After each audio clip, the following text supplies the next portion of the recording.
I promise to be true to you. In good times and in bad. I will love and honor you. All the days of my life.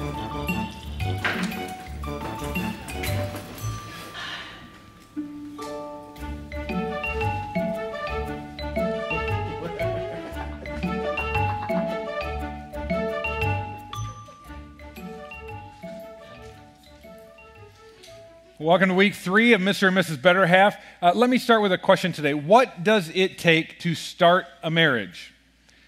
And the answer is, it depends on who you ask. If you ask the girl, here's what it takes. Meet the right guy, get to know him, fall in love, meet his friends, meet his family, drop the hints, perfect proposal, tell your friends, plan for months, coordinate every detail, pick the dress, pick the flowers, pick the invitations, pick the cake, pick the tux, pick the location, send the invitations, hire the coordinator, contact the church, meet the pastor, order the food, reception, plan for every detail, go through rehearsal, hair done, get through the walk in the aisle, say, I do. Yes, thank you. If you ask the guy, find the right girl, don't blow it, show up, say I do. All right? But here's the reality. Marriage starts with communication. Okay? It's two people finding each other, communicating, common interests, that they're interested in each other and this and that, and they get to know each other more and more. It eventually becomes communicating their feelings for one another. Then it's the guy communicating that he loves her, the girl communicating that she loves him. Eventually it leads to both of them communicating their love for each other and the promises they make to each other in front of God and all their witnesses at their wedding as they make their marriage vows. Marriage starts with communication. Now, how do you keep a marriage healthy? And the answer, again, is communication. This clip will illustrate. That's not how you fold the towels. It doesn't matter how you fold a towel. It does matter how you fold a towel. If you want it to fit in the closet, you have to roll it. This goes on here. It takes 2 seconds. Well, then the next person who comes in will do it. That's not the point. The toilet paper goes over. It's printed that way so you can see it. No, the toilet paper goes under so that the cats don't get at it. That makes no sense. What do you want to get for dinner? I don't really care. Then just pick something. You choose. Told you. Shut up. I don't see why I have to put the utensils face down. Because when they're sticking up like that, if someone trips and falls, they're going to impale themselves and die. That's literally the stupidest thing I've ever heard. I'm not playing this game where I list every single thing and you shoot it all down. I'm not doing this again. Well, then I don't know what to tell you. Oh my gosh, watch this. This is the best line. Did you watch this without me? You weren't home! Seriously, 6 more inches and it's in the sink. Anything will be fine. It's food. Fine. All right, we're gonna get pizza. Anything but pizza. That is Bill Paxton. It is Bill Pullman. Bill Paxton was in Aliens. That is Bill Paxton. That is him. Game over, man. That is that man right there. Why am I gonna put them away? I'm wearing them tomorrow morning. I don't care if you're wearing them tomorrow morning. I don't want them just sitting by my side of the bed all night. Why do you do this? You squeeze from the bottom. The next person doesn't have to squeeze then. It's toothpaste. It's not like it's hard to squeeze it from a new area on the tube. Why are we fighting about this? Why are we fighting about this? Why are we fighting about this? I'm sorry. I shouldn't have made you make the decision. That being said, I think your original call of pizza is fine. Just no pepperoni. Anything other than pepperoni. Oh my God, I'm going to murder you, and when the pizza guy gets here, he's going to help me bury your body, and then we are going to get married. No, he won't, because he'll probably be like, yeah, I feel you, bro.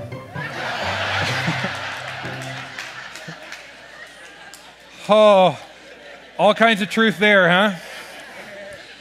Well, today's topic is fighting fair, and that clip is scary accurate. And the reality is, fighting is a communication issue, right? Lack of communication, you drift apart. Poor communication and leads to misunderstanding. Misunderstanding leads to conflict. The fight begins, and that's true in all relationships. It's true with your friends, with your coworkers, your boss, your teachers. So this is really a relevant message to everyone. It's certainly relevant within a marriage context. But the fact is, a conflict-free marriage is a myth. It doesn't exist. And the reason it doesn't exist is because you've got more than one person in that marriage. And when you have two people, eventually you're going to have conflict. Now, most marriages will have periodic skirmishes. Occasionally, they'll have an all-out war, right? Some do like the surprise attack thing, and others are fighting a cold war, with silence. But what happens is people enter marriage with underdeveloped relational skills. Bottom line, they don't know how to fight fair. Doctors Les and Leslie Parrott are relationship experts, and they wrote a book called Saving Your Marriage Before It Starts. In this book, they said this: knowing how to fight fair is critical to your survival as a happy couple. Love itself is not enough to sustain a relationship in the jungle of modern life. Being in love is, in fact, a very poor indicator of which couples will stay married. Far more important to the survival of a marriage, research shows, is how well couples handle disagreements. Or let me put it this way: we marry for love, and then we divorce because we fight. As if that fighting were a sign that the marriage isn't working out, when the reality is the greatest sign of love and commitment in a marriage is the ability to navigate and manage conflict in a godly way. And so the goal today is to go, how do I manage that conflict in a healthy, God-honoring way? Now, so far in this series, we're looking at couples, and we're picking couples from the Bible as examples, some good, some bad. Today's message, Fighting Fair, I was racking my brain. Who could be that perfect example? And I couldn't think of one. And then it hit me. There was one couple. We call them the Ephesians 5 couple. If you've read Ephesians 5, this is a couple, submission and laying down his life and all that. And it all culminates in Ephesians 5, verse 21. Submit to one another out of a reverence for Christ. Okay? Now, we all have this picture of the perfect marriage in our mind. And as Christians, as believers, a lot of that picture may have come from Ephesians chapter 5. And it's easy to get caught up in gender roles. I don't want to submit to anybody and this and that. But ultimately, this is a picture of a good marriage, a healthy marriage. He loves her, lays down his life for her. She respects him. There's mutual submission, each one laying the rights aside for the other. That's a beautiful picture of what marriage should be. So why don't more marriages look that way? And the answer is communication. See, marriage is built on communication. When communication breaks down, we will get our information from somewhere. And most of the time, we get our information from our own assumptions. We start telling ourselves a story, and we become self-deceived, and that's the beginning of the end.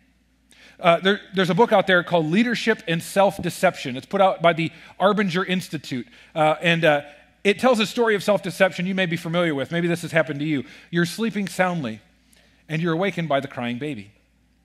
Now, you should get up, but you're so tired. So you just lay there and pretend to sleep, right? Now, as you're laying there, you think, maybe she'll get up, right? Time passes, there's no movement from your spouse. And so you're laying there, and these thoughts begin in your mind. She's probably awake. She's probably faking it. I know what kind of person she is. What kind of a mother is she?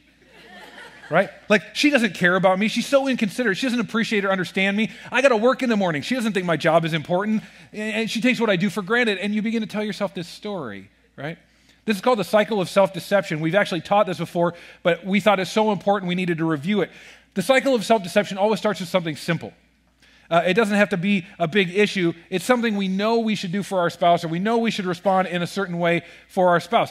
And in that moment, we have a choice. Will I honor or will I betray my spouse? That's the choice we have to make. Will I honor or will I betray? If you choose to honor your spouse, great. Everything's going to be smooth. It's going to keep going, beautiful. They're going to think you're great, and it's going to be fantastic. But if you choose the other choice, you need to hear this. If you choose betrayal, you change. Either you choose to honor your spouse or you choose to be self-deceived and betray your spouse, and you begin to change because you begin to tell yourself things like, it's all them and not me. It's their fault. And the moment you betray, you're self-deceived. And so betray leads to inflate. After you betray them, you choose to betray them, you begin in the next step to inflate everything. You inflate your own virtues. Well, I'm the good spouse here. I'm the one who's trying. I know I'm not perfect, but man, I'm doing a lot of good stuff. And then you begin to inflate their faults. Well, they always do this. Well, they never do this. And you begin to inflate their faults and tell yourself a story and negotiate in your own mind in a way that elevates you and diminishes them. Inflate then leads to distort. Distort leads to a poisoned perspective of your spouse. You start believing that you're actually the more loving one and they're really a mess and it's all their fault and they're the bad guy. And you begin to villainize your spouse and you treat them according to that distortion. And once you have a distorted view of your spouse, listen, they can't do anything right. They can't do anything right at that point. Nothing they ever do will be good enough. Distort leads to justify because, listen, if you're living with a distorted view of your spouse, you can justify all kinds of things. You can justify disrespect, dishonor, distrust. You can justify lack of commitment, lack of interest, lack of fidelity. You can justify all of your actions because it's their fault. Justify then moves to blame. And you end up in an antagonistic marriage where you're continually looking for reasons to blame and to justify. And the worst part of this whole thing is it's a cycle. It starts over. You get to the point where you're blaming your spouse, and in blaming them, you choose the next time something comes up to do what? To betray them again. And around we go again. And so the next time the baby cries or the next time a need arises, you say, I'd never do that for them. You kidding me? Not even if Jesus asked me. Well, he did. But we say, I'm not even doing that because we have this stuff is wrecking marriages, it's wounding our children, it's unraveling society because we're trapped in this cycle. And we're not just trapped in this cycle in our marriage. Many of us are living this cycle in our friendships, in our business relationships, our work environments, right? Today we're just talking about marriage though, and some couples, you've lived this way for years and you wonder, why can't we stop fighting? And the reason is you may be self-deceived. You say, well, how do I get out of that cycle? Well, you need to reverse it. Now, you can't go back in time. What happened, happened. But what you can do is you can choose to quit blaming and justifying and distorting and inflating and betraying, and you can choose to go back in those fights. The next time a fight comes up, you can choose in that moment, instead of betraying, to honor and to fight fair. We have to learn to fight fair. And fighting fair starts with a correct view, a right view of God, yourself, and others. And we typically have a distorted view of all three. Most people think God is lower than he actually is, thinks that we're higher or more than we actually are, and thinks others are less than they actually are. And learning to fight fair starts with the right perspective, a perspective that says, you know what? God is highest where he belongs. I'm human just like everybody else. I'm not perfect. And it gives you a heart for others.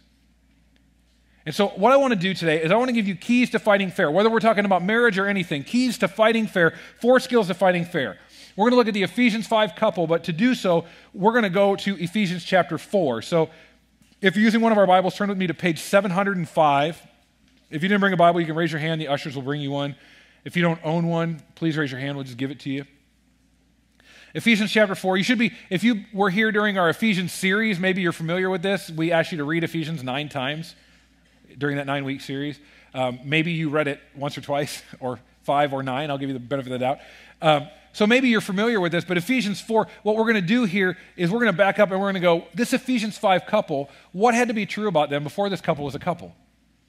But what did they have to bring into the relationship that led to healthy conflict resolution? And so we're going to give you some pointers so how you can learn to love one another unconditionally. Ready?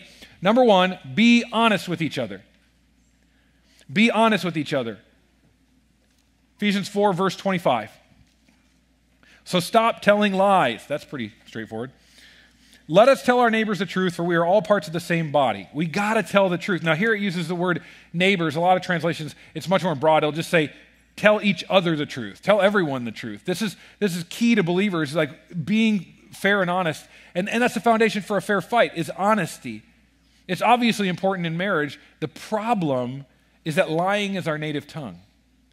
James Patterson wrote a book called The Day America Told the Truth, and he gave some statistics. He said that when surveyed, 91% of Americans say that they lie on a somewhat regular basis about trivial things. 86% say they lie regularly to their parents.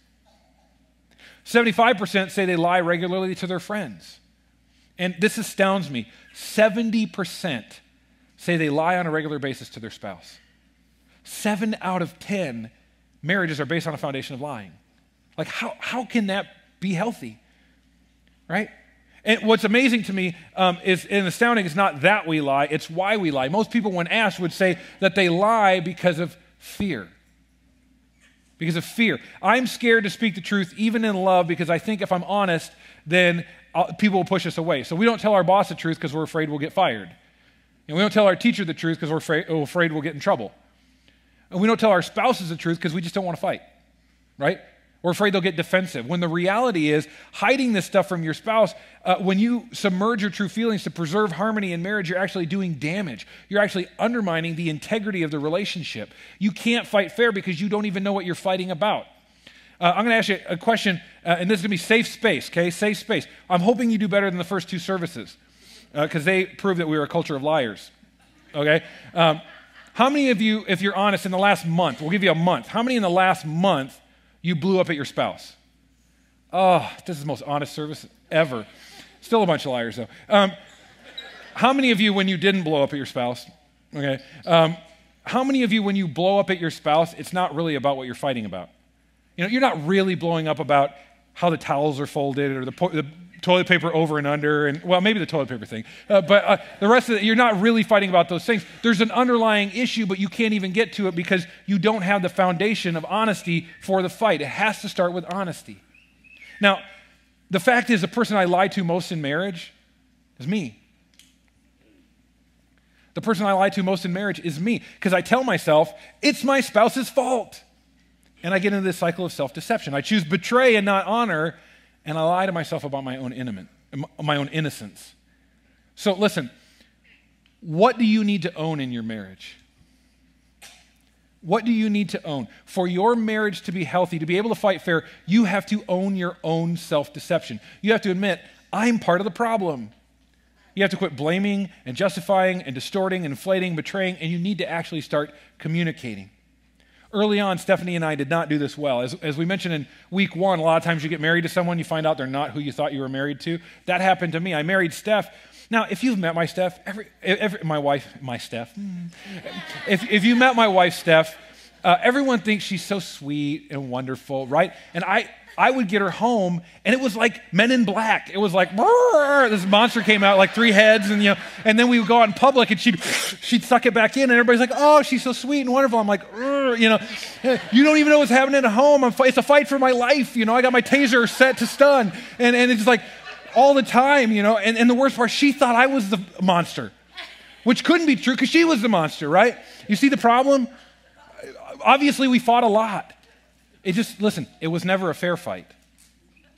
Now, I can't put the blame on her, but I can own my part. It wasn't a fair fight because at least on my part, I wasn't ever honest. I would choose to betray her. I would not choose to honor her. And I needed to make a choice. Hey, maybe she's not the problem. And I needed to create a place for honesty and fight. So it starts with honesty, number 1. Number 2, be angry with each other.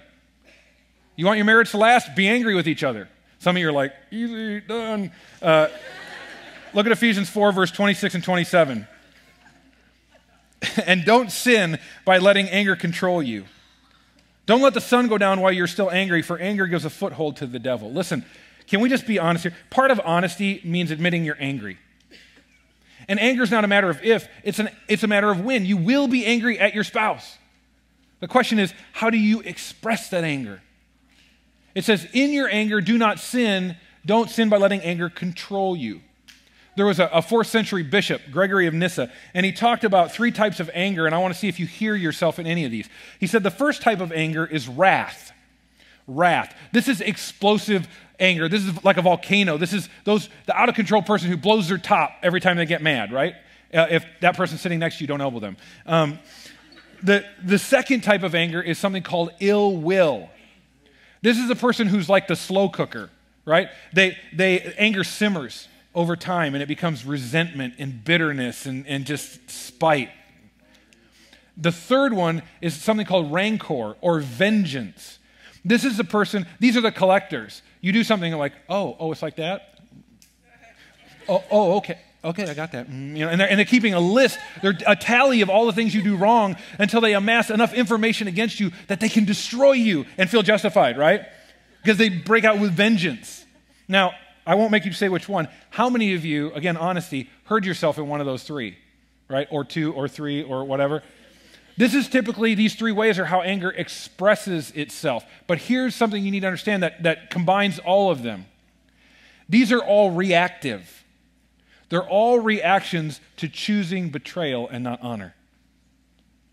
You might say, well, if none of those are a right way to express anger, how do I express anger? Well, the advice that Scripture gives us is really practical. It says, don't go to bed angry. Let me break that down.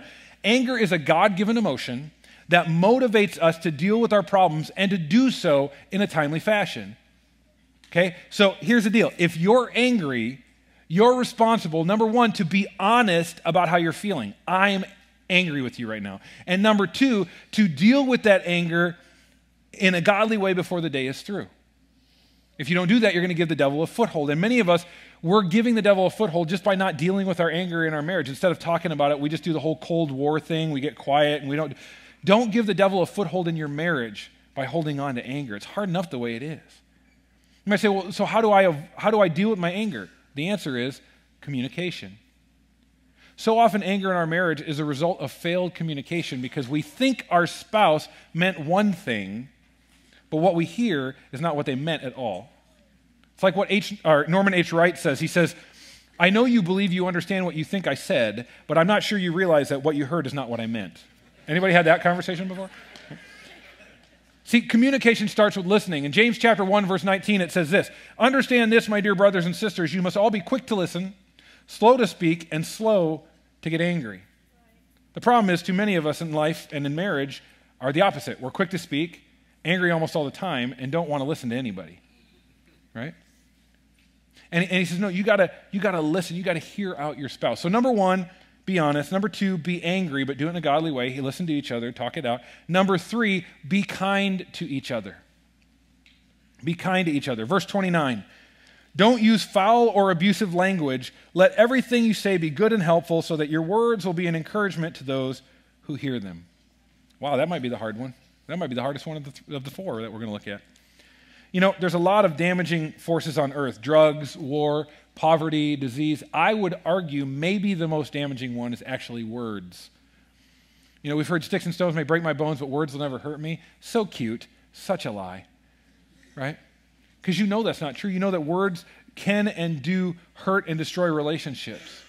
You know, the power of our words. I think the greatest abuses that are happening in marriages is actually our words to each other. They're verbal abuses. In James chapter 3, verses 5 and 6, it says this, in the same way, the tongue is a small thing that makes grand speeches, but a tiny spark can set a great forest on fire. And among all the parts of the body, the tongue is a flame of fire. Watch this. It's a whole world of wickedness, corrupting your entire body. It can set your whole life on fire, for it is set on fire by hell itself. Wow. So let me illustrate it this way. Let's just let this little stick lighter represent your tongue. Now, the tongue is like this. I mean, it's not a very big spark. It's just, you know, a little thing. But the problem is that spark has destructive potential. So we're going to let this paper represent your marriage, okay? It represent your spouse, their heart, their self-worth, their value in your eyes, right? So here's the deal. We use our tongues and we complain. We come home and we choose our words and we say, you know, I'm really pissed at you because you didn't do the dishes. Or we say, you know what? I'm really upset at him because he never ever picks up his stuff. He just never picks it up.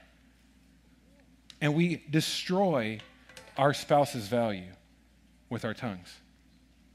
U.S. News and World Report did a study of 2,000 marriages, and they found out that one of the greatest predictors that they found of what couples divorce and what couples don't is the ratio of positive to negative comments. They would say this, if you have on average 5 or less negative comments per 100 comments to each other, 5 per 100 or less, your marriage will last. Watch this. If you have 10 or more, it's over. That's how big a deal this is. So when there's tension in our marriage, when temperatures rise, what kind of words do we use? Or more importantly, what kind of words do we use before tempers ever flare to set the foundation of our marriage? So let me give you a few pieces of advice. You know, I'm not a marriage expert by any means, but we just celebrated 14 years this last week. And Thanks. And again, it's not because we're experts, but I did learn a few things along the way. Let me just give you some piece of advice. Number one, avoid using words like always and never. You never take out the garbage. You always forget to pay that bill. Well, first of all, that's probably not true. Second of all, it's unkind. And it's going to make your spouse do what? Completely shut off, completely start to ignore you. Number two, this one's important. Remember that your spouse is different. Different. Not wrong, just different. So the next time your spouse is doing something, quote, wrong, take some time to think about it, because the chances are it's not actually wrong, it's just not the way you would do it. But you don't define right. Third, look your spouse in the eye. This is something, believe it or not, we almost never do. We communicate, and we're always looking at a mobile device or looking at something else or busy doing it, talking while we're working. Look your spouse in the eye, particularly when you fight. Listen, the eyes are the window to the soul. When you fight, when you're looking at each other in the eye, it's almost impossible to keep fighting. So if your spouse is in here, or if you got a significant other in here, look him in the eye right now. Go ahead. Yeah, see, some of you went like this. Right? That doesn't count. This isn't bounce and look away, okay? Look into their eyes. Go ahead, do it. Look into their eyes. Because what you see is something bigger than your fight, okay? And then number 4, choose to honor, not blame. That's a choice that you have to make. Now that you know the cycle of deception, it can be avoided. If in the middle of the fight, when this comes up, you choose kindness and honor instead of ugliness and blame. Early on, I will admit, I used my words as a weapon. I was not kind to Stephanie, okay? I chose to betray. We would fight, I would choose to betray, not honor.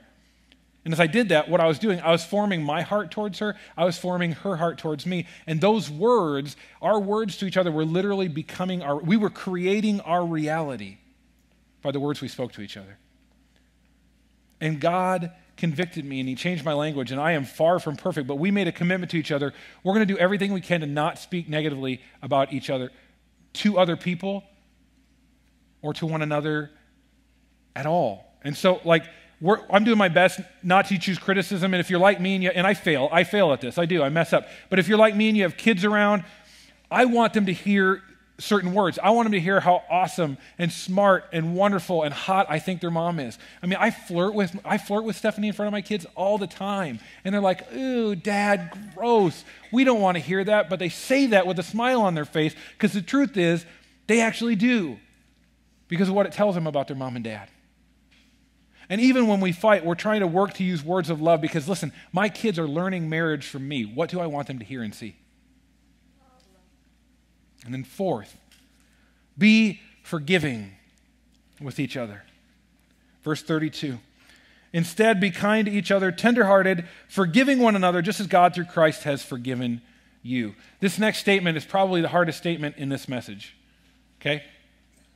The goal in fighting fair is not to win, but to be reconciled. Oh, I want to win. I want to win. But that's not the goal in fighting fair. That's the goal in fighting unfair. The goal in fighting fair is not to win, it's to be reconciled.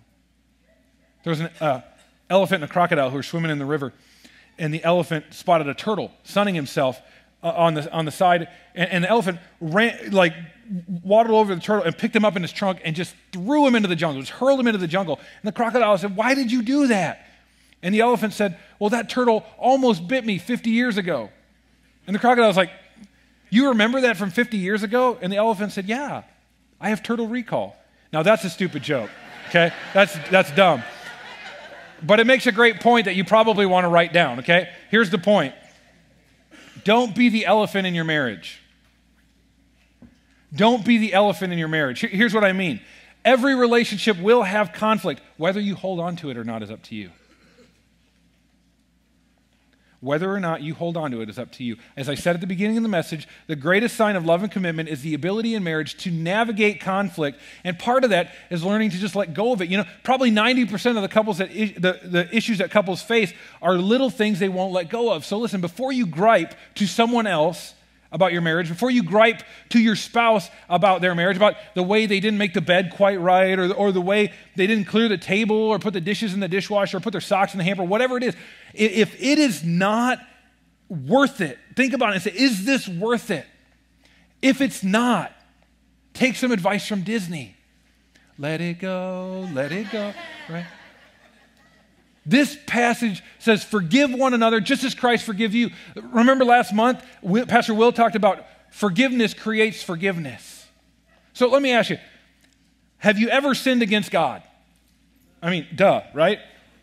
Listen, if it's not for the grace of Christ, if it's not for the willingness of God to forgive me, there's no hope for me. Well, hear this. There will be no hope for your marriage if you cannot learn to forgive. That's it. Like, you want to know if your marriage will last, I can tell you by asking you one question. Can you forgive your spouse? If you say no, it's over. We have to be willing to forgive.